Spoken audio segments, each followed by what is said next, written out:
একদিন হযরত জিবরাইল আলাইহিসসালাম বাইতুল মুকাদ্দাসে অবতরণ করলেন। এরপর তিনি মারিয়াম আলাইহিসসালামের ঘরে প্রবেশ করলেন।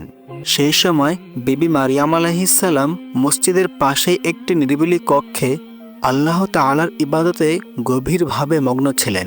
হঠাৎ করে একজন অচেনা সুদর্শন পুরুষকে সামনে দাঁড়িয়ে থাকতে দেখে মারিয়াম আলাইহিসসালাম অত্যন্ত ভীত ও আতঙ্কিত হয়ে উঠলেন। তিনি বুঝতে পারছিলেন না এই ব্যক্তিকে, কেনই বা এখানে এসেছে, কিংবা তার উদ্দেশ্য কি। সেই ভয় আর শালীনতার আবরণে তিনি বললেন, হে যুবক, তুমি যদি মুত্তাকি হয়ে থাকো তবে আল্লাহকে ভয় করো। আমি তোমার থেকে আশ্রয় গ্রহণ করছি। আল্লাহর ওয়াস্তে তুমি আমার সাথে কোনো খারাপ ধরনের খারাপ কিছু করবে না। তখন হযরত জিবরাইল আলাইহিসসালাম শান্ত কণ্ঠে তাকে অভয় দিয়ে বললেন, হে মারিয়াম, আমি তো তোমার রবের পক্ষ থেকে প্রেরিত এক দূত। আমি তোমার কোনো ক্ষতি করতে আসিনি, বরং আমি এসেছি তোমাকে এক পবিত্র পুত্র সন্তানের সুসংবাদ দিতে। এই কথা শুনে মারিয়াম আলাইহিসসালাম বিস্ময়ে অভিভূত হয়ে বললেন, কিভাবে আমার পুত্র সন্তান হবে? আমাকে তো কোনো পুরুষ স্পর্শ পর্যন্ত করেনি, আর আমি কোনো খারাপ মহিলাও নই।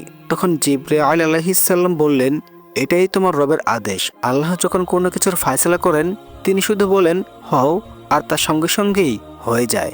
আমার রব বলেছেন এটি তার জন্য অত্যন্ত সহজ কাজ, আর এই সন্তানকে তিনি সৃষ্টি করবেন সমগ্র মানবজাতির জন্য এক উজ্জ্বল নিদর্শন হিসেবে।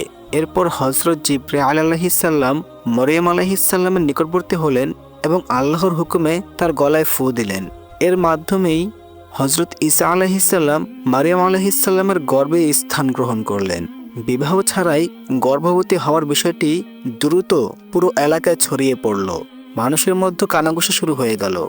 কিছু লোক বিষয়টি অনুসন্ধান করার জন্য মারিয়াম আলাইহিসসালামের কাছে উপস্থিত হলেন।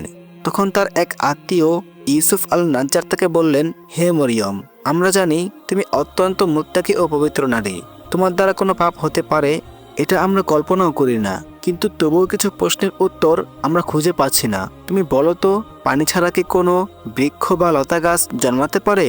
মারিয়াম আলাইহিসসালাম দৃঢ় বিশ্বাসের সাথে বললেন, হ্যাঁ, অবশ্যই পারে, কারণ যিনি প্রথমবার শূন্য থেকে সবকিছু সৃষ্টি করেছেন তিনি চাইলে পানি ছাড়াও সৃষ্টি করতে সক্ষম। তারপর ইউসুফ নাজ্জারকে প্রশ্ন করলেন, আপনি বলুন তো, যখন কোনো পানি ছিল না তখন সেই পানিকে কে সৃষ্টি করেছেন?